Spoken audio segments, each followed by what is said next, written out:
video I sent. And Ça tue, ça blesse, ça flingue. Hey, I thought you heard me say I'm about to start. I didn't hear you at all. Yeah. My bad, my mic is too far away. Oh shoot. I guess we'll pick that up after. I was like, yo, so boom. Oh, my fault. I guess we'll pick it up after the show. My bad. No, I'll tell you about it afterwards.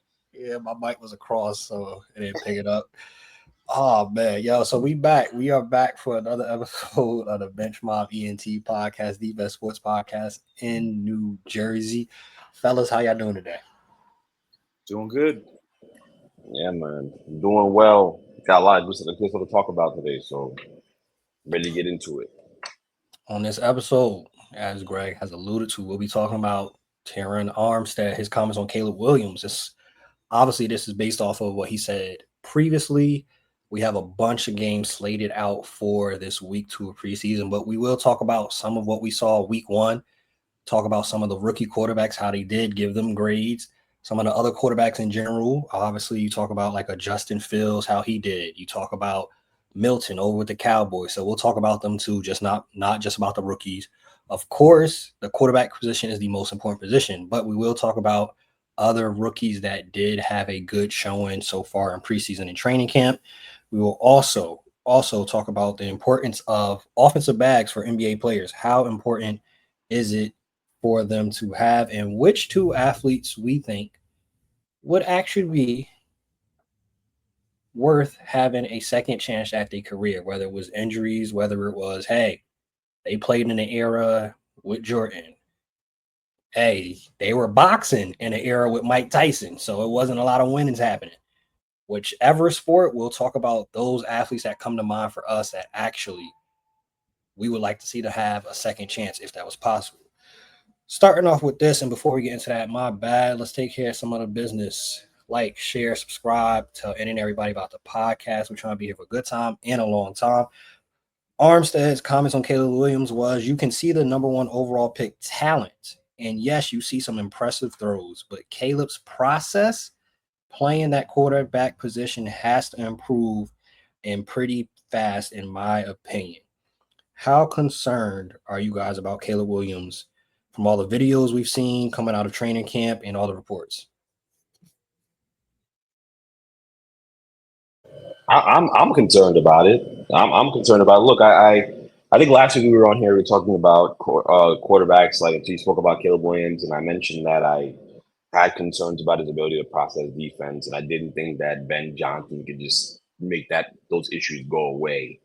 And like I said, I think it's because of the way he grew up playing the position. I think when you're better than everybody else for most of your life, and especially in college, when you're playing, in what now it's Big Ten over at USC, and you're still able to run around and extend plays and out talent other teams and throw the ball in the field, throw rockets down the field, and not have to go through your full progression because you just know you can get to whatever you want whenever you want, doing it the way you want to.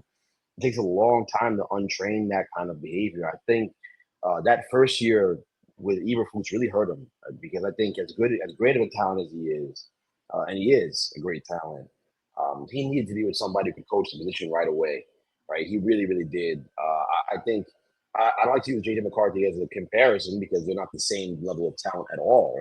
But JJ went to the right situation playing with Kevin O'Connell, and I'm not going to be surprised if you see that, JJ McCarthy is really good in this year 2 right here, and it's productive and plays well, right, and has a good baseline, and I throws for 3,000 plus yards. That's not going to surprise me, right? And if he's on time and he's playing, he drops back and he's able to read the field. But when I look at Caleb and I look at the habits he's kind of built, especially that first year in Chicago, I think that's important. I mean, he was running for his life, first of all. He barely ever played on time. I think it's the reason why DJ Moore doesn't really like him.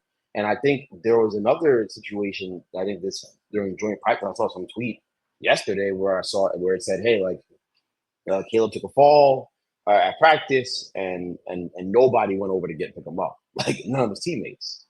And I when I read it, I was like, okay, so not only we have questions about you processing defense and doing the things you need to do out there as a quarterback that makes you successful in this league because you can't just run around and try to freestyle every play. Now we have questions about your ability to lead grown men too, and that's a bit.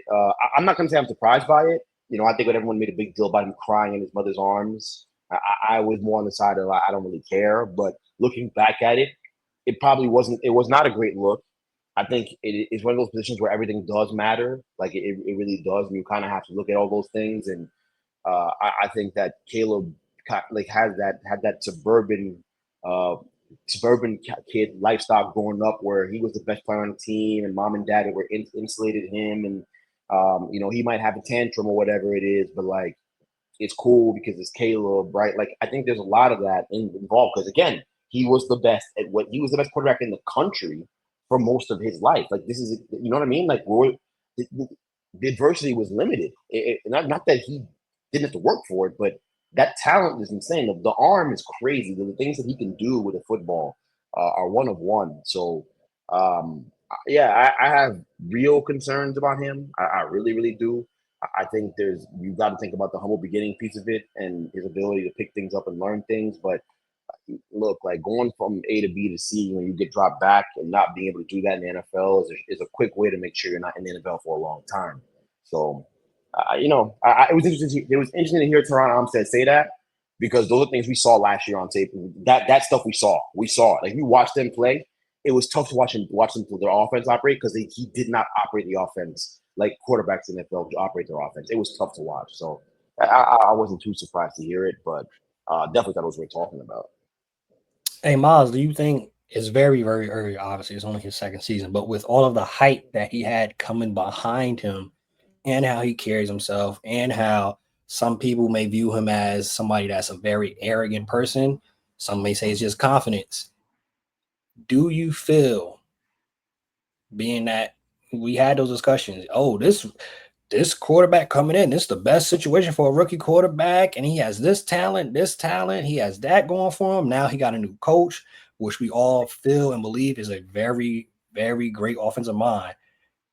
Is this kind of like a make or break year already for Caleb Williams?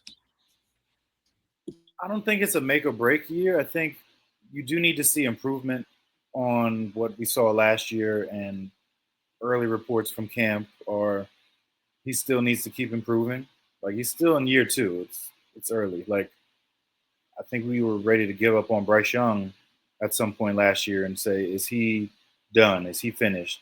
Can he be salvaged somewhere else from Carolina? And now the talk has completely changed. So I want to give him more time, maybe during the season, to see how he plays in this new offense. And it's not an easy offense. Like him and Jared Goff, two totally different types of quarterbacks. Like Jared Goff wasn't blessed with the ability to get out of the pocket and do things that Caleb can do, but what Jared Goff does is simple and it works, and that's why he's been so successful in Detroit. Caleb's going to have to learn that simple sometimes is the best thing to do. Like you don't need to try to extend plays when you have a guy in a dump off situation and you can get it to him and get the first down. You don't need a big play every time. So I think he's got to get that out of his system. Like high school, that was him. College, that's where we all fell in love with his game. He won a Heisman doing this stuff. But you have to keep improving, keep taking these losses and building on what these coaches they're teaching you. Like I don't know if the arrogance, and I feel like if they keep losing moving forward, like he's going to lose the team. But like I have hope that this kid is going to be really good. I think he's still got the talent to perform at this level, but it's just not going to be able to happen with the way he plays his game. So simple is better. I mean, for every Patrick Mahomes, you want to compare him to Patrick Mahomes, there's only one Patrick Mahomes. We're not going to get another Rodgers. Like everybody wants to compare somebody to the next or the last great and putting all these expectations on these players when they haven't shown anything, they haven't done anything to deserve these comparisons except for what they did at a lower level. Like, come on.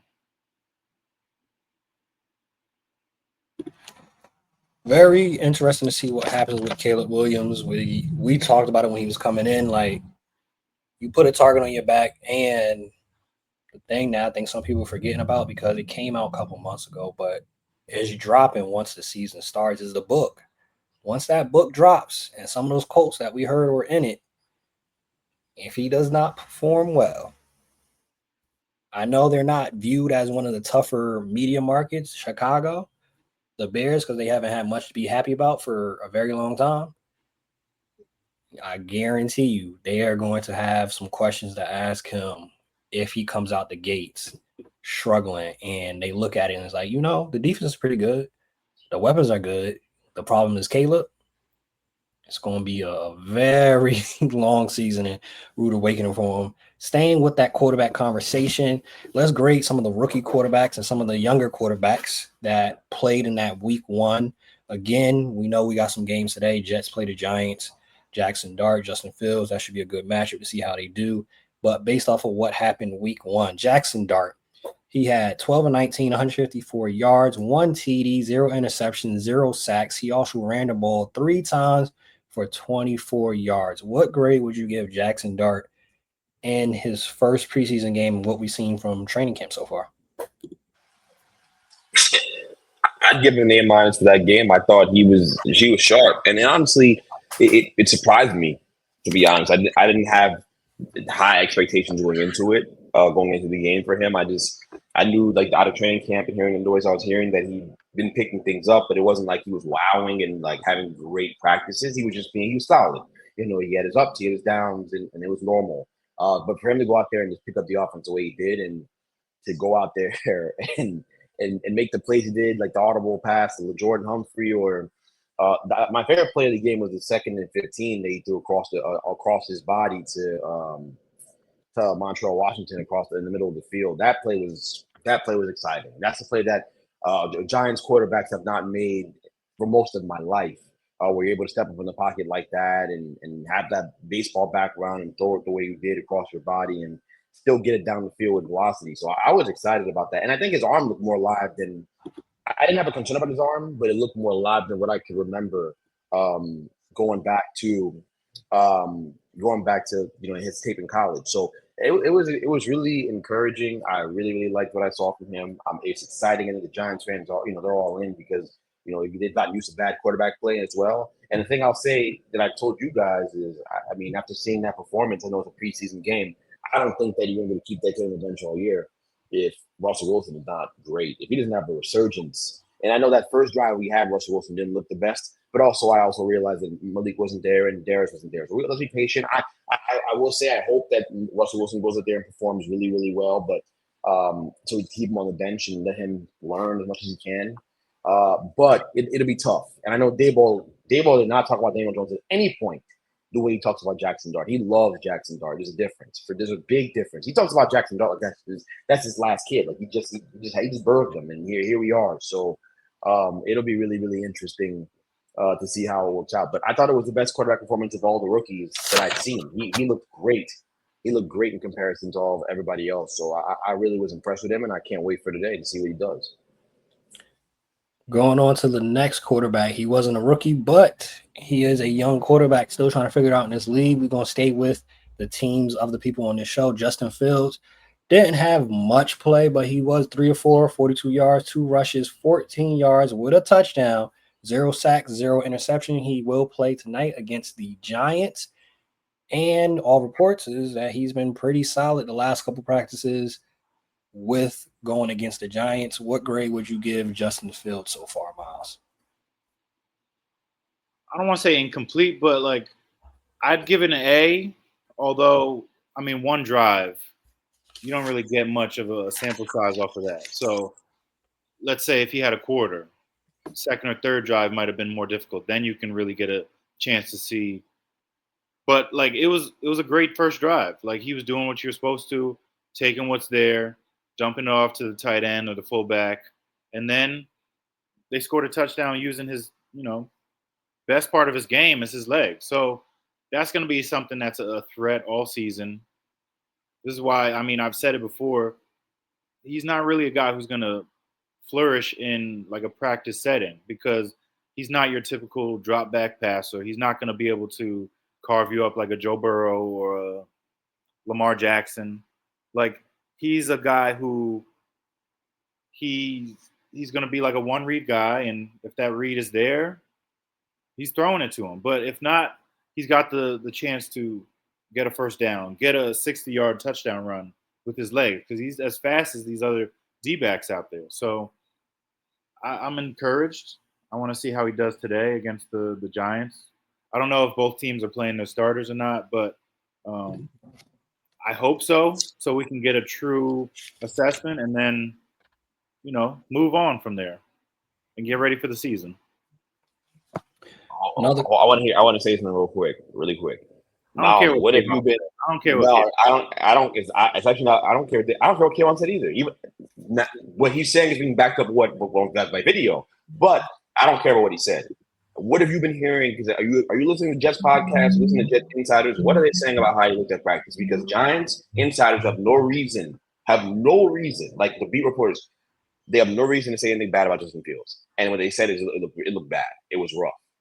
Like, and then there's like TikTok videos going viral of him missing Garrett all over the place. What are you hearing about what that looked like from people you listen to that you trust? Because I'm curious about if the same thing's being spread about him, because it didn't sound good. Like it didn't sound good. So I'm just curious. He had portions of practice where it was good, but when it went live, they said it wasn't great. So I'm curious what you're hearing because I'm sure you're tapped in. I'm sure you're looking at least reading tweets. What are they? I'm genuinely curious. I had this thought yesterday in the car. What is Miles hearing? Because I just want to know what the people on the Jet side are saying about how he performed at practice this week. No, it's kind of like what we were hearing before when they put out that like 13 for 40 in practice. I mean, I take it with a grain of salt. Giants have a great defensive line, so we have a young offensive line. They're going to struggle a little bit, and like Olu had his moments where he struggled against Kayvon, and so it's tough to evaluate. Like Kayvon kind of said, I don't like what Kayvon said, but he's not wrong that you can't really assess it because there were times where, like in practice, in these joint practices, you get touched. Technically, it's a sack, but the play keeps going. So, can you really assess how he was playing?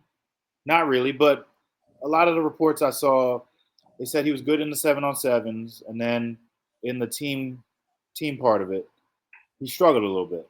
And I mean, there's footage out there. He's missing throws left and right, but I feel like he's one of those guys who can sort of figure it out on game day more so than in practice. Even though, I mean, 3 teams in 4 years, the track record speaks for itself. But I'm a little more confident in him figuring it out on game day than during practice. And it's a new offense, one that wasn't really tailored to his style of play. They're trying to figure out how this works for him. And it's week 2 or 3 of training camp. So, well, like I said, the Giants are going to have a good defense.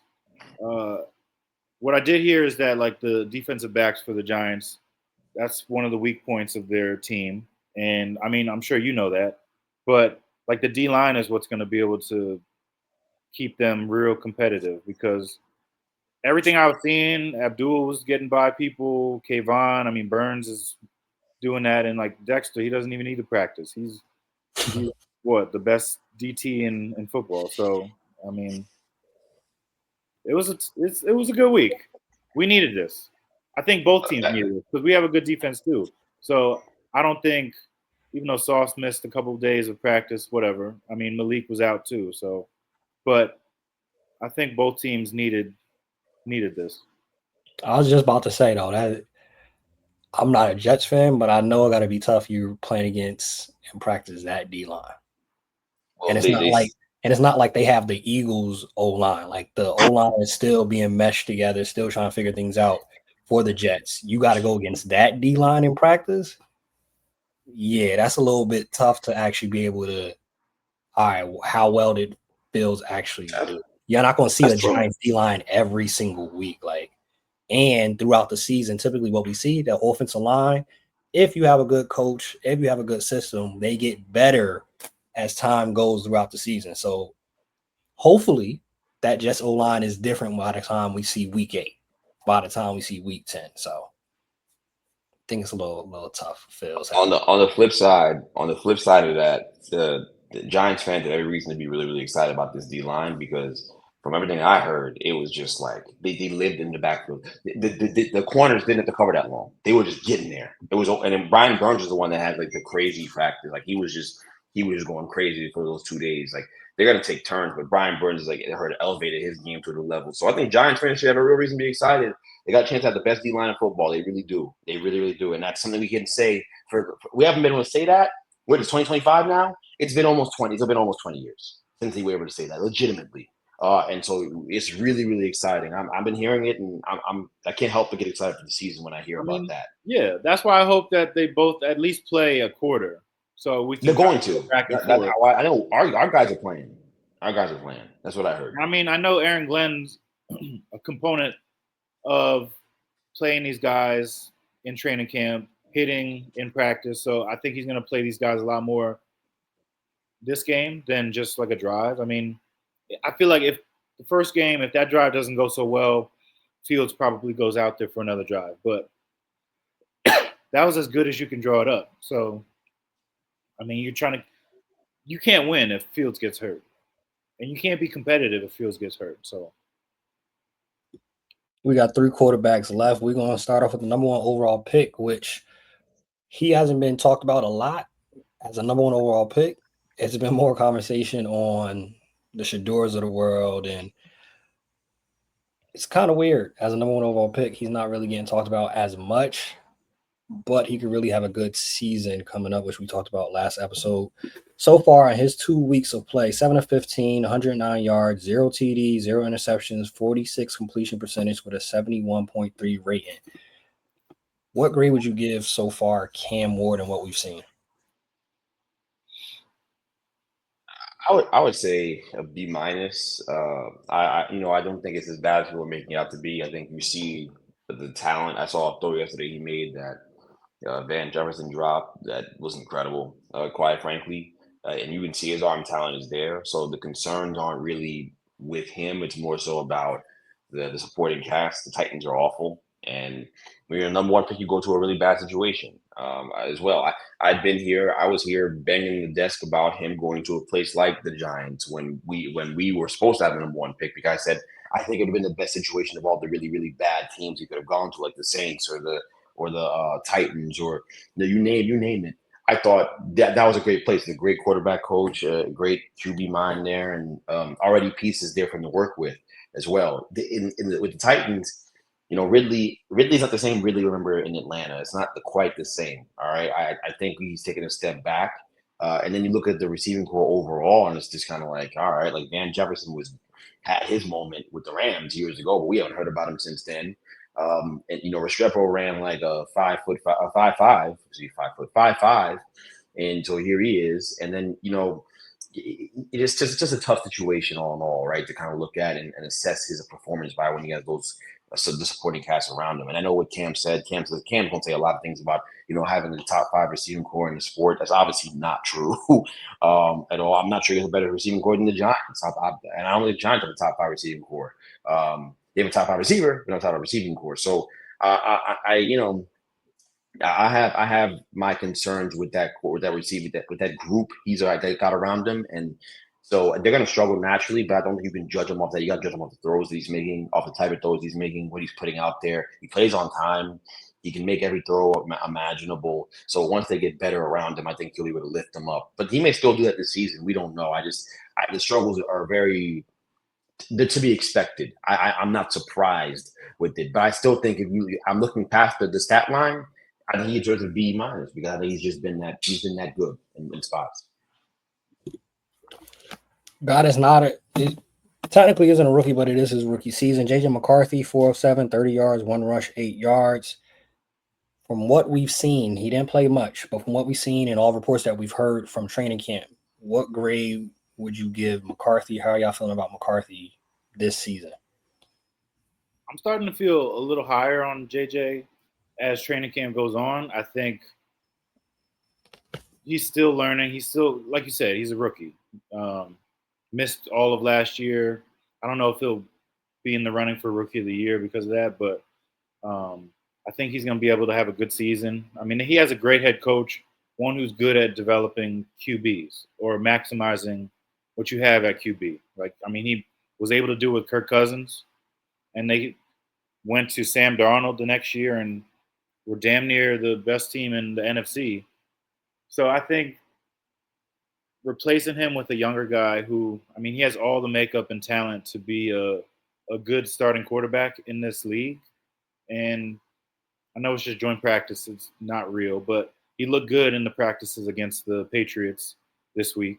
And yeah, it's going to be fun. It's going to be fun to watch him grow. He doesn't even have Justin Jefferson back yet. So this is good for him to develop that chemistry with some of the other receivers because, I mean, Jay Jettis is Jay Jettis. He's going to be the number one option every play. And you already know that he's going to show up. So once he comes back healthy, I think the sky's the limit this year for JJ and the Vikings. Last quarterback when we talk about Shador Sanders, he's not playing this week, oblique injury, but week 1, 14 for 23, 138 yards, 2 TDs, 0 interceptions. He was sacked twice, 106.8 rating, 4 rushes and 19 yards. What grade would you give Shador? I'd give him, I mean, like an A minus, A minus, B plus. Like it was as good of a start to your career as you can have, especially in the current situation that he's been placed in. Like I feel like the Browns are doing everything they can not to put him in the best possible position to be successful. So him starting that game as the fourth string, I don't know if they're giving him the best chance to show enough to move up the depth chart. But he did all he could. Like he's making great throws. That touchdown, that first touchdown he threw in a tight window. I don't think there's many quarterbacks except for like Joe Flacco on that team who can make a throw like that. Like Joe's Joe. He's gonna be good. He's gonna make the throws. But Shador, I feel like he's done enough, and I wish he didn't get hurt so we could actually see him against the Eagles. But I feel like he's done enough to move up the depth chart. He should be moving up the depth chart. Even when he was talking to the GM, Yep, Barry. I feel like in a way Barry was proud of him, but he's not trying to show it too much because again, the owner is the one who didn't want to make this pick. I'm pretty sure this is like a Barry pick. So when it comes down to that, he's not really in the best position. And maybe he'll get traded at some point by the end of training camp. Maybe he plays halfway through the season to see what they have. I mean, it's worth a shot. You draft him in the 5th round. Like, you're not paying him a ton of money. Like, you have to see your options after the Deshaun Watson saga, which scarlet letter on most GMs. So why not let him start at this point? But as long as they keep putting him in the best position or doing whatever he's doing, he just has to keep doing what he's doing. And I wish he played against the Eagles. He's not. Hopefully he's back next week to play in the finale. Because like we've said, he's better than Dylan Gabriel, but I feel like that was an owner's pick more so than the GM's pick. And Shador was a luxury. So we'll see what the Browns do moving forward. I think under the circumstances with his start, you got to give it an A because of the pressure that there was going into it. I think people are going to nitpick and make a big deal about some of the decisions that he made, like the 4th and 2 where he ran 20 yards backwards and all this nonsense but that he can't do. I mean, that has to go. There were some throws he missed too, but I still think it's an A because I think he played very well under the circumstances. I think he knew what was out there. He knew people wanted him to fail. Like, he knew there were a lot of people who were supporting him, and there's a lot of pressure there too. And he went out there and did a great job. Ran the offense well, looked good, had some nice touchdown throws too. He threaded the needle on one of them. So I liked what I saw from him. I really, really did. And I think he can be a successful quarterback. And again, he's not your average. He's not your fifth round pick. He's just not. Like he didn't belong there. He didn't deserve to fall that far in the draft. No fifth round pick looks like that right away. Okay, they develop, but they don't look like that right away. So it's just a telltale sign. Like that, he went out there and did an incredible job with that level of scrutiny that was on him. So you got to give him credit. I'd say easily an A on that point. That's the thing I find interesting is like, yo, the expectations or the things people were having discussions about. I thought he was a fifth round pick. What are we talking about? I thought he was a fifth round pick. So whatever he gives us should be icing on the cake because he's a fifth round pick, right? No, he wasn't supposed to be in the fifth round, but y'all treating him as if he's a first round, second round quarterback still. Very interesting. It's a tough dichotomy that Shedeur and honestly black quarterbacks in general have to deal with. Damned if you do, damned if you don't. That's the life of being a black quarterback in the NFL. Outside of the quarterbacks, because obviously that's the most important position, looking across the league, who are some players, who are some other rookies that you said, yo, they had a good preseason, they've been having good training camp so far? I'll just start off with one, and y'all take it from there. LeJonte Wester, 6th round pick, Shadeur's teammate, had an 87-yard punt return touchdown. He's been making all great progress during practice, training camps already. Tom Mucking came out and was saying that, yeah, he's going to be a weapon for us this year. And honestly, if Zay goes down, that'll be probably the first person they call up. He's great in the slot. He'll play that same position. If Zay were to go down, he's a threat on the punt return, kick return, and he had 2 catches, 41 yards last week, which led the Ravens in receiving yards. So I love hearing stories like that. A 6th round pick, actually, who going into it, they didn't know he was going to have a spot. Right now, off of that first week and off of what he's done in training camp, is looking like 6th round pick LeJonte Wester will be on the Baltimore Ravens. I also like the kid from Ohio State that the Patriots drafted, Trayvon Henderson. I think that kid is going to be really good. I started getting Jahmyr Gibbs comps. I mean, they have him returning kicks, and I think he took one to the house in the first game. I think he's already their best receiving back. He's going to show early on that he's their best back, period, and I think he'll be able to overtake Ramondre. I mean, Ramondre's good, but he's had fumbling issues, and with Vrabel, I don't think that's going to fly. Like, Vrabel's one of those hard-nosed coaches, like, you make a mistake, and I'm not going to forget it. Like, Trayvon, he was really good at Ohio State, didn't have that many touches, which is a great thing for a running back coming into the league. So you can actually give him more this year and see what you have. So I think he's going to be one of the better rookies to start off. And then Tet. I think Tet has done a great job in training camp. I know in that first game, it's a timing issue, but that'll be a touchdown at some point during the season where, he knows that Bryce is looking at him and throwing. It's a timing route. He'll have those hands ready. But, I mean, Ted he's looked really good so far. And, I mean, as he goes, Bryce Young goes. Because outside of him, I mean, Leggett, I think we can say that he's not it. They still got Thielen. They still got some other guys. But Ted is the machine that's going to make this offense go. To your point, too, real quick, I posted it on our story. Running backs back in the day, Ricky Williams had a game where he had 42 rush attempts. 42 rush attempts is a completely different era. And to your point, Trayvon Henderson, I think that's a sleeper pick that you could watch later, not early, but later in your fantasy drafts. Throw this out there. He had a 1 carry for 18 yards, 3 catches for 12 yards. I think they're going to be using him in a bevy of ways. So that late in your draft, just somebody to have on the bench to be able to, possible injury, put him in, because Miles could attest, the last couple of years, running backs have been winning some fantasy leagues for a lot of people.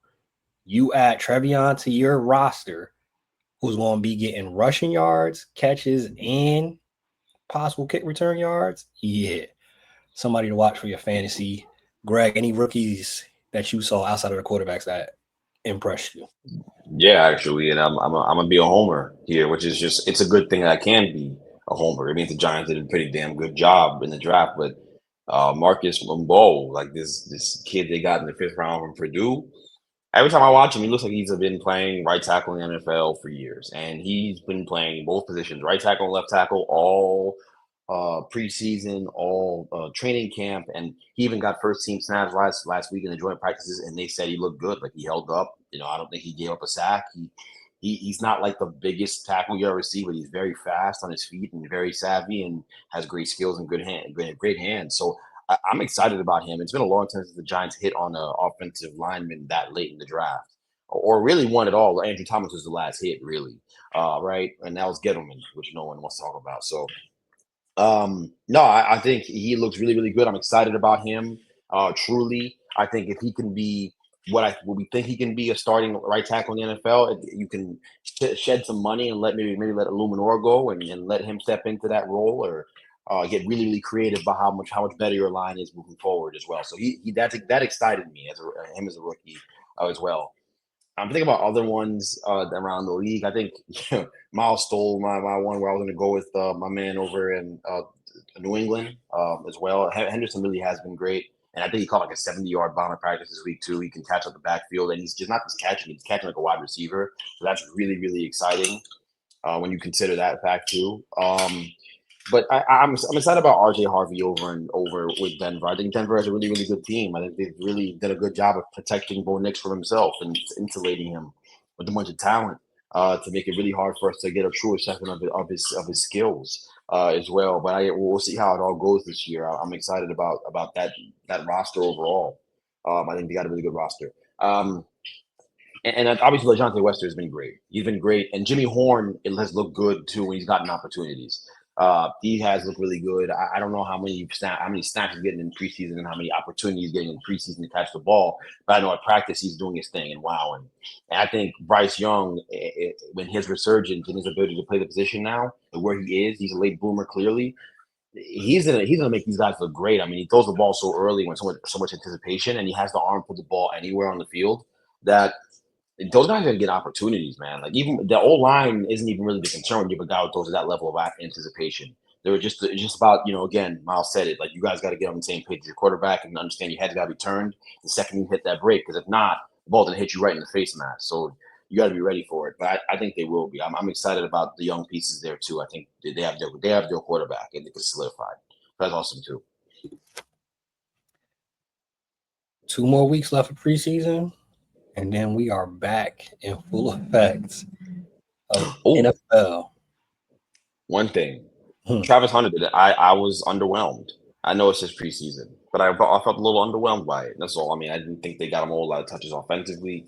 Defensively, he was okay. I mean, they didn't really throw at him though, which is a good thing. If you're quiet over there, it's a good thing. We know he's better there, but it's been interesting looking at Travis. I don't think we're gonna fully be able to judge him until the season, because I don't think most of these teams are showing their full playbook, and he's gonna be in that slot. And as long as he catches it, I believe he can make plays. It was underwhelming, and he's got to be better at tackling. Like, if you're going to be out there, you got to be able to put your head by the ball and try to make a tackle instead of just trying to grab at shoelaces. Yeah, like he doesn't want to tackle. I thought I noticed that too. Like he kind of just leaned in there and tried to bump him. I'm like, what are you doing in the NFL? First of all, you're not a big guy anyways. In the NFL, you're not wrapping dudes up. They're gonna run over you. You're actually gonna get hurt if you're trying to tackle the way you're tackling. They're gonna run right over you. Or you're gonna bounce right off them. I have concerns there. I had concerns about it when they gave up everything they gave up to get him. You don't give that up unless you're getting a quarterback, right? So to do that is a very Jaguars move, like very, very typical Jaguar Shad Khan move. I'm not surprised. The very sensationalist decision to go do that, but I have concerns about how that's going to go over there. I really do. I think if he's great on offense and he's an explosive weapon and he hits a big play a game, then you've got a success in your hands. But I know he's an incredible athlete, generational athlete. He really is. But I wonder about if you're a jack of all trades or you're a master of none, right? So I just kind of wonder where he's going to fit in and where he's going to excel at. It's about when you pick that high, it's about excelling somewhere. It's not about being good at two things. It's about excelling. So I just wonder if they can do this sustainably and having him play two sides of the ball. And I don't know if he has the physicality to play corner in the NFL. I don't know. I don't really see it. But he's gonna be amazing tracking the ball, and he's gonna make plays in the ball. That's gonna happen. It's just, can you help in the run game? Because that's gonna be a thing you have to do when you're out there. And I just don't know if you're gonna come downhill and put a hat on somebody, that stuff, right? So that's the question I have about him. I think early on, or mostly this year, he's going to be in on passing downs or obvious passing downs, just because of that. Like, I don't believe in his ability to tackle. I mean, I don't even know who that guy was, but him shoving his face into the ground, that doesn't make me confident that you're going to be able to, like, get your nose dirty. I know that was also a knock on Sauce, but in the first game, you see him getting more physical, and it's like the way you're coached. So I don't know if they're coaching him that this is not the Big 12 anymore. You're not playing Colorado State. You're going to have to get in there. You're going to have to tackle. Like, they gave up all this draft capital, not for a receiver, because they got one in Brian Thomas Jr. If they wanted to do that, that was stupid by Shad Khan or whatever. But they traded for a corner who's supposed to be out there. I mean, I know he said he wants to be out there every down, but that's not going to be possible. Not in the NFL. So, but when he's out there, he's going to have to be able to make plays, and tackling is part of making plays. So can he also do that? I don't know. Because then if that's the case, then he's just a one-trick pony. That's my concern. If you're not going to be able to tackle like that, maybe we're going to have to just put you at safety or something like that. And not the Jamal Adams safety style, who now Jamal Adams is playing linebacker, which is very interesting. But he might have to play safety, and you just play, all right, pass it down, see if you get some interceptions, something along those lines, because you are good at being a ball hawk. But outside of that, if you're not tackling, I can't have you at corner, man. Not especially how much you want to play. And even if we just decide, you know what, we're just going to have you play corner, no wide receiver, that's still a liability a little bit, because Travis in the game, let's run towards his right. Let's run his way. Run directly at him. Third and second, we doing a Jets. We sweep to the right, wherever Travis is at. You get one-on-one, my running back against Travis Hunter one-on-one. What we've seen so far, 9 out of 10, that running back is getting those 2 yards. That's a first down. And then also, for fantasy purposes, since we're in August, I think the risk outweighs the reward if you're looking at taking Travis in, because he's going to go earlier than you think, like 4th round, 5th round, just because you get that dual threat, a guy who could take a pick to the house, which gets you points, and also a guy on offense who's going to be explosive. But football is a collision sport. If you're afraid of collision, that's how you get hurt. So I don't know if I'm targeting Travis as much now as I was before the preseason game started and, before pads were put on. 7-on-7 is cool, but that's not realistic. So it's going to be interesting to see this year with Travis. And see, I don't know if they'll be regretting trading all that draft capital, but if he becomes injury prone, who knows? You might see them backtracking a little bit. They're gonna play him more on offense. I just have a feeling that's gonna end up happening. I think they have an underwhelming wide receiving core, because obviously Kirk is gone, and I'm not sure who they got in their place. I don't think it's a great group outside of having Brian Thomas, who's incredible. But I think they need a number 2 punch, and I think that Travis gives them that on the outside next to Thomas. So I really think that's where we're going to end up going with this. I think it's going to end up being, him playing more offense and defense for them, because it's just out of necessity. I just think they're going to. Trevor Lawrence said it. He's like, I hope he plays more offense and defense, because he's great offensively for us. And he can make plays offensively. I think if you want to talk about fantasy value and all this nonsense, you're going to get it more on offense with that guy. 100%. Yeah. The wide receiver room: Parker Washington, Austin Tremble, Cam Camper, interesting name, Joshua Cephas, Dorian Singer, and Diami Brown. Listen, that guy's gonna play wide receiver this year. Yeah. Okay. He's a wide receiver first. It's just necessity. It's what's best for the team. They don't really have a second wide receiver. It's going to And happen. he is dynamic. I mean, guys, you saw the college stuff. He is dynamic as a wide receiver. I mean, he's fast. He can take it to the crib on a short route, but he contested catches, and what he can do there, he is incredible. I mean, jumps out the gym. So he really is like an alien. Is it Travis Hunter? So I'm excited to see him play offense. I think that's what's going to end up happening, and it's the best thing for him. Yeah, especially also for Trevor Lawrence. Let's give him as many options as possible to succeed. Yeah, you might want to do year. that. To succeed this year. It's been a little shaky the last couple of years. So Travis, our main important piece on the Jaguars is our quarterback. Let's make sure Trevor is actually able to succeed, and we could figure out drafting a corner next season, signing a corner in free agency, something along those lines. Miles mentioned, the necessity of him having to tackle. Is it a necessity? Is it important for NBA players to have an offensive bag? Yes, it is. Is it the most important thing they could have? No, it's not. You don't need it to be a great player. And the best thing the best way I could explain this is, look, like Malik Monk has a better and more versatile offensive bag than freaking what's his name? Uh, why is his name escaping me? Derek White. Than Derek White. He's a better bag than Derek White. But Derek White's a better player, right? Like I think ultimately the game is about, no matter how you get from point A to point B, is about whatever you do on the floor. It all has to end in the team getting the best shot possible at the rim every single time on the floor. That's it. Sometimes that means you're the one taking the shot. Sometimes that means you as taking the one-on-one out. One-on-one route and beating someone one-on-one is the best way we're going to get a great shot. Sometimes that's how it boils down, but more often than not, it's not. And I think that's the thing that people have to understand. It's not like as great as Luka Doncic is. That his one-on-one bag is not what makes him special. It's the fact that he can just get you a great shot every time down the floor because he finds people that are going to be wide open.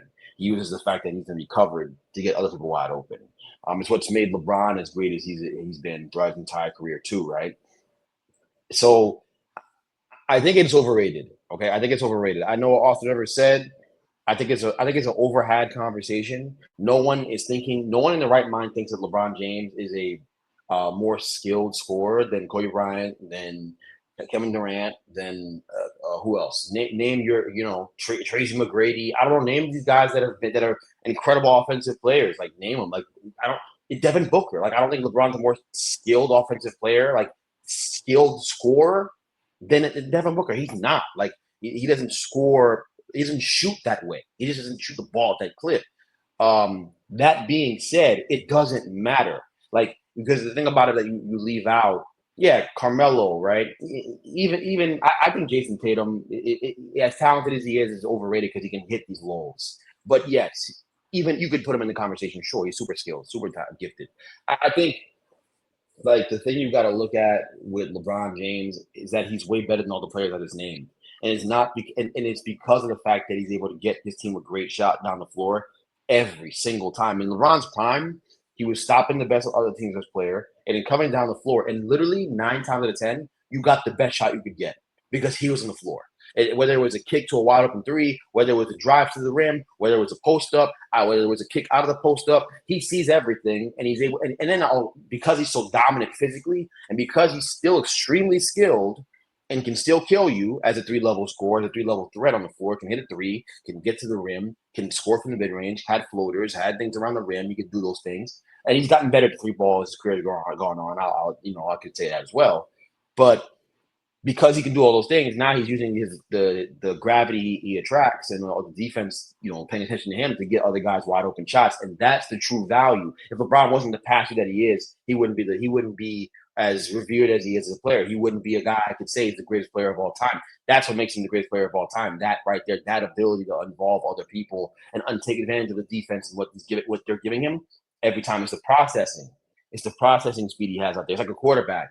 right? And he's like, he understands one guy steps up, it's going to be open. When this guy moves, that's going to be open. Like you hear about Iman Shumpert telling those stories about, Braun, when Braun says move, and he cuts and he, if this guy does this, you do that, and he's wide open. Like those things are that's the stuff that makes basketball players special. It's not the offensive bag, because if it were, then we wouldn't grade this thing the same way. And Carmelo Anthony would be an NBA champion if having a bag were that important, because no one was a more skilled offensive player in my lifetime that I've seen. Seriously, like outside of like Kevin Durant, Carmelo Anthony's right there. Like he's like that. That's how great he was offensively, and that ultimately was great, but it didn't lead to like winning championships because you got to take advantage of everything else out there that's on the floor. If I'm shooting over double teams and all that stuff, yeah, I might be able to make it. That's not a great shot. That's just not. I'm not getting a great shot every time down the floor. So I think it's about making decisions that lead to great shots every single time. That's the most valuable skill you can have in the sport. And of course, being able to shoot and make a set jump shot and be able to shoot at a really good clip as well. That's the game. That's where we are now with this sport. It really is. So you have to take that into account when you talk about the overall sport, right? So I just get annoyed with the conversation because I'm almost like, well, Austin, why are we even saying this? Who's saying that LeBron's more skilled than these guys? Are you doing this for engagement? Like, no one thinks that, right? This must be for engagement. You know that anytime you see LeBron's name, it's lightning rod, you're gonna get a viral clip out of it. Okay, cool. But bro, the reality of it is that that's not the most important thing about this sport. That's not what makes this league go around. It's not what makes guys champions in this game. It's just not. Because Michael Jordan, for all the talk we have about him scoring, he was really good at that too. He understood how to take advantage of defenses too and make the right decision. He knew sometimes he would willfully ignore it because he's a jack. You know what I'm saying? Just like Kobe, right? Kobe would willfully ignore it, but they knew what the right decision was to make. And when Kobe started doing that, that's when I fell in love with Kobe's game, in my opinion. For me, that was my favorite version of Kobe, playing with Powell, playing with Bynum, playing with Lamar. That was my favorite version of him because I knew he was intelligent as a basketball player. I knew, right, and I saw it. You were processing defense. That's the stuff that matters to me. So and to coaches and to anyone who understands the game at a high level, right? We can talk about the scoring part. It's fun, but it doesn't really matter. It doesn't really matter, man. I mean, that's the truth of the matter. I mean, Kevin Durant doesn't elevate anybody he plays with in reality, right? Especially at this stage in his career. And the reason why, he didn't cultivate his ability to get his teams great shots every single time. Yes, a lot of times you're the right answer, but how are you utilizing the attention that you attract from the floor to get other guys great shots? How do you do that? And he just hasn't mastered that. He has not mastered that, right? He's mastered offensive basketball from an individualistic standpoint, but in terms of getting other guys great shots, he has not. So that's my rant on that. I just feel like that's way more important of a conversation to be having. Who does that stuff well? Can we have that conversation? I think that's fun. I think there's a few guys that do it now. Jokic is part of his greatness. He does that. Jokic is a master at it, and that's why I appreciate his game to the highest. I really do, because he is so good at it. He really is. That's the thing that from watching that clip, for those that don't know, go check it out on his page. On the aspect of scoring, 1,000%, just scoring. Obviously, you're picking the people of Kobe's elk. You're picking the Melos. You're picking the KDs in that conversation. Strictly scoring, and it's something. Pretty much everything you said, I agree with. One thing you said, Carmelo offensively. You said KD offensively. Carmelo and KD have mastered scoring. Mm-hmm. That's the thing that I think for me. I fell into the bait. He's talking about scoring, so I was having a discussion about the scoring. But as a totality of it, offensively, you have Bron, Jokic, Kobe when he started using his teammates, MJ when he started that's when we say offensively. People get the two confused: offensive talents and scoring talents. There's a lot of scoring talents. There's not a lot of offensive talents, honestly speaking. And this is where my frustration comes in with it.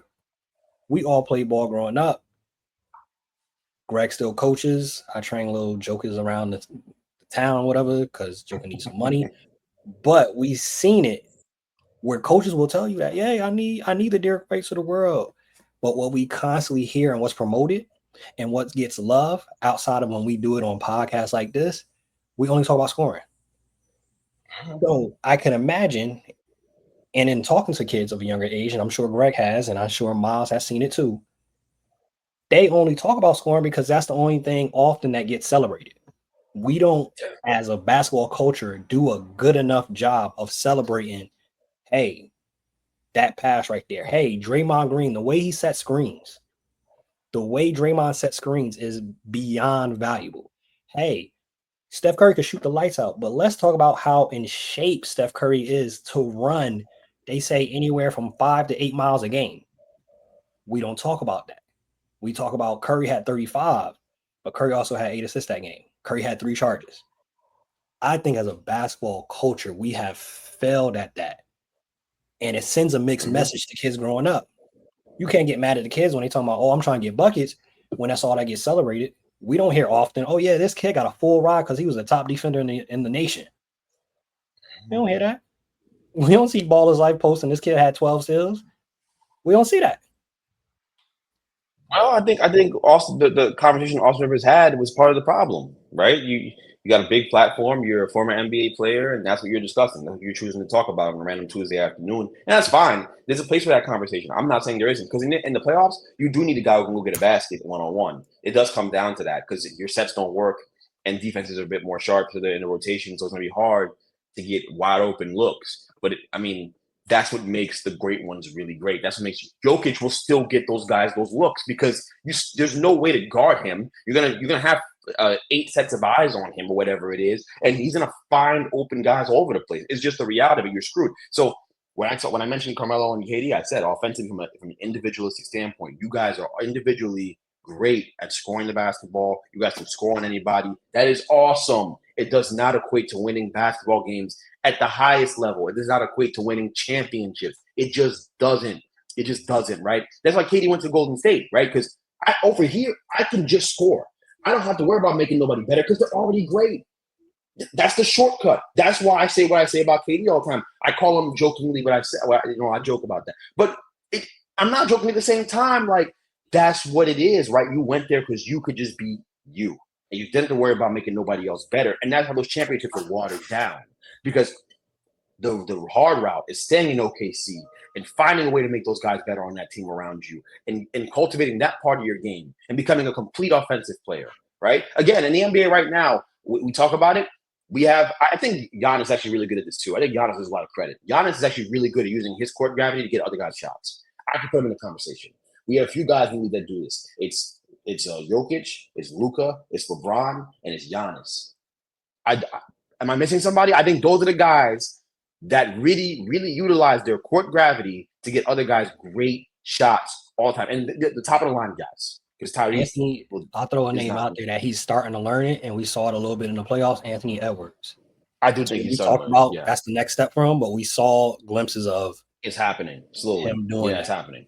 So in the next 2-3 years, he could be somebody that's a part of that MVP conversation because he's able to impact the game in multiple facets of ways and be able to manipulate the defenses better than just, I'm going to just go get a bucket. So I think that's somebody to watch out for. Like, if he really learns that in that early, Kobe learned it towards the back end, and maybe he had it earlier, but it was a situation of not trusting your teammate. Same thing with Jordan. That's really what it was.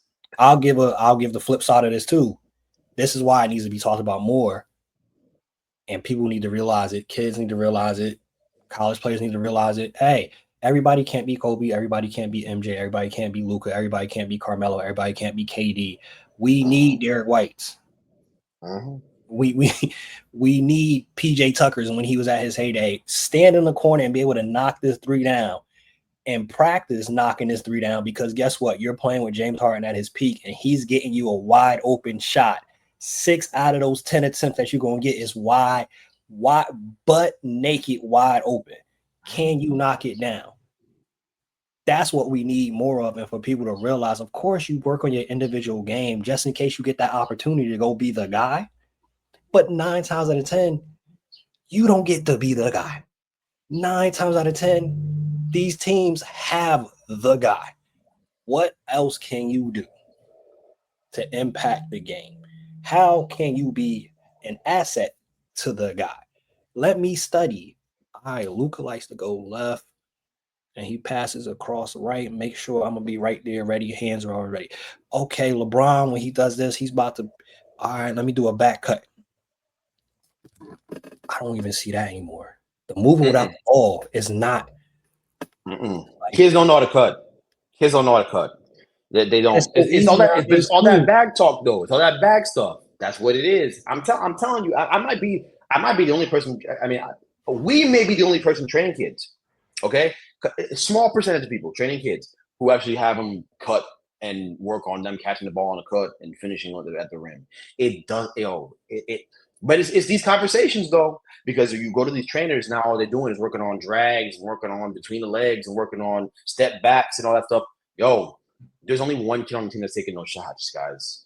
That's the way. And when you go to college, no, like you get to college. There's like literally one kid in the entire program, one man, because at that point you're a man, a sophomore, junior, a senior, upperclassman who's taking those shots. You will never take those shots. The odds of you taking those shots in college are literally 0.5%. You have to be so skilled as an offensive player to take those shots. Your college coach, whose job is on the line every single year, to trust you taking those shots.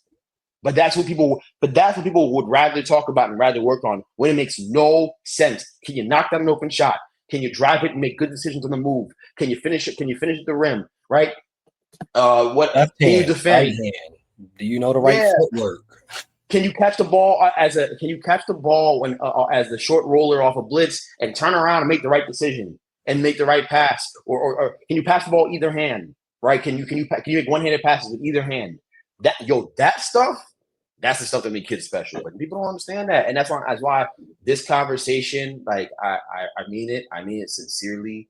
Like it annoys me. Like it annoys me every time. 'Cause I'm just like, this is like it's a way. It's a toxicity around LeBron where you're trying to almost discredit him, right, for the fact that he's a scoring champ. It's almost like you're upset he's a scoring champ. Guy, he took care of his body. He's also been blessed by God to have not had a major injury his entire career, and he's the scoring champion. Okay, cool. Yeah, he's not the most skill scorer of all time, but actually, if you really think about this, think about it. Just use your brain for a second.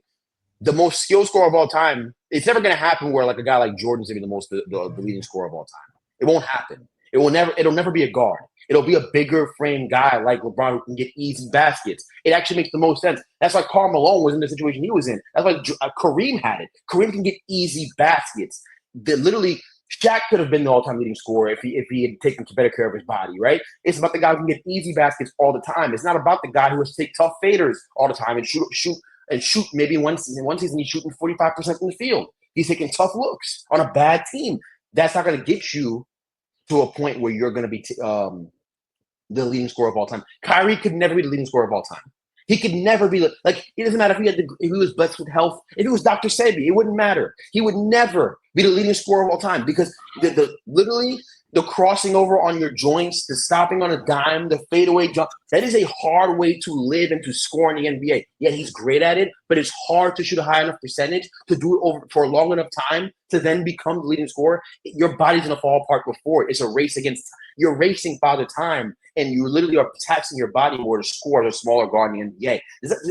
All I'm saying makes sense. I feel like it's harder to do that. It is. You've got to be the bigger guy who can get easy post ups and easy dunks and transition and easy. That's part of what made LeBron great. But let's not discount the skill. But we like to do that because it's him.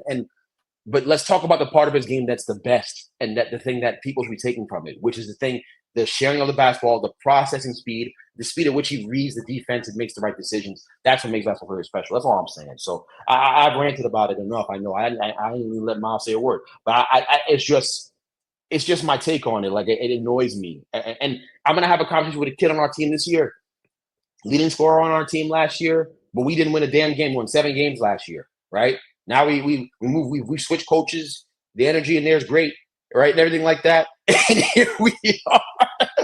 And here we are with this kid, and I got to talk to him about passing the ball. Guess what? He can pass. But he wasn't coached to do that last year. He's going to be coached to do that this year, and he's going to be a better basketball team. Even at every level, you can see it, right? It's just about making the right decision. Doesn't mean don't score, but that you have to be able to pair that with making great decisions quick. You got to read what's going on and make a great pass and make a good decision. So I don't know, man. That's what basketball I love it. That's the thing that makes me love basketball. If basketball was all about one-on-one play, I swear I probably wouldn't like it. I'd be in the golf already. I'd have already transitioned. I promise you. It already happened. Hey, I'll end it off with these two things I say on this to wrap this conversation up, right? So, me and Greg have played with some mutual people, and I know Greg has heard the conversations. Just to attest, I don't give a darn about a bag because when people see me play, I've heard it on the sideline. Ew, he ain't got no bag. That's ugly. But hey, I stayed on the court for 3 hours. Yeah, right. You never lost. I stayed on the court for 3 hours. I know that bump fade's been carrying him for 20 something years. Like, yo, it's the same move, but you can't guard it. Good luck. But it's all about a bag. All right, bro. I know my spots. I know my strengths. He gets his spot every time. It is what it is. And the last part is like, yo, and I know Greg sees this and Miles sees it at the highest level. One of the things that we don't even see anymore. Boxing out. Why is Peyton Pritchard able to get 3-4 offensive rebounds a game? This is what I need players to watch.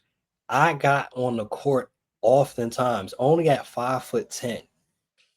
They knew, box tone out. He's crashing every Try to time. get the offensive rebound. We see it at the highest level in the NBA. They don't box out. If you can, even at a 5'10", Peyton Pritchard is not 6 feet, not 6'5", not 6'8". If you, even at that height, could have that a part of your game. They're talking about this year, they're going to start Peyton Pritchard. They're going to start Peyton Pritchard this year for the Celtics because he does other things outside of, we saw that last year he got to be able to score. But to even get to that point, to have the opportunity to score. It's about everything else you do on the floor. Had to show there. I can do defense. Mm-hmm. I can go get offensive rebounds. TJ McConnell is at your Walmart right now. TJ McConnell is at the Outback Steakhouse right now. You know a TJ McConnell in your life, and this man got paid off of I hustle, which people don't understand. That's a skill. I hustle. We have Tyrese Halliburton. We have Pascal Siakam. We have Benedict Mathurin, who still has to figure out that he got to do more than scoring. We have these players. They don't need me to do that. What can I do to actually impact it? I will end it off right there. That is, again, something that could be an entire podcast. Forget an episode. That can be an entire podcast talking about that. Yep. Ending off the episode with this one. Which two athletes would you give another chance in their career? I will let Miles start since kind of just talked for like 20 minutes and he sat there.